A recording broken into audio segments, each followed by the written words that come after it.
எப்போதுமே நல்ல எண்ணம். இமாம் கஸ்ஸாலி ஒரு செய்தி எழுதுவார், நானே வியந்து போனேன். ஒருவர் பஞ்ச காலத்தில் கடந்து போனால் மிக பிரம்மாண்டமான மணல் குவியலை, அது ஒரு மலை போல் குவிந்திருக்கும். மர்ர ரஜுலுன், அந்த வரலாற்றை இமாம் கஸ்ஸாலி அந்த இடத்துக்கு போற போது அவர் நினைக்கிறாரா மனசுல, லவ்கான ஹாதா தஆமன் லகஸம்துஹு பைனன்னாஸ், இந்த மணல் குவியலும் மலையும் உணவாக இருந்தால் எல்லாருக்கும் நான் பங்கு வச்சு கொடுத்துருவேனே அப்படின்னு மனசுல நினைச்சார். அடுத்த நிமிடம் அல்லாஹ் அன்று வாழ்ந்த நபியை கூப்பிட்டு வஹி அறிவித்தான், அன் குல்லஹு, அவரிடத்தில் சொல்லுங்கள், கத கபில்து சதகதஹு, அவர் கொடுத்த இந்த தானத்தை தர்மத்தை நான் ஏற்றுக்கொண்டேன். ஒரு பைசா செலவுக்கு கொடுக்கல, ஒரு மிஸ்கீனுக்கு அவர் கொடுக்கல.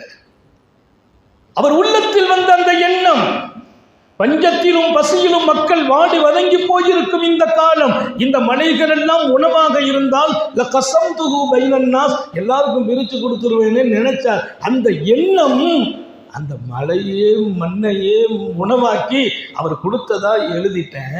அடுத்து சொன்னானா, அவருக்கு நான் நன்றி சொன்னதாக சொல்லுங்கள். யார் யாருக்கு நன்றி? நான் என் ரப்புக்கு நன்றி சொல்லணும். நல்ல எண்ணம் வாழ்க்கையானால் ரப்பு உங்களுக்கு நன்றி சொல்லும்.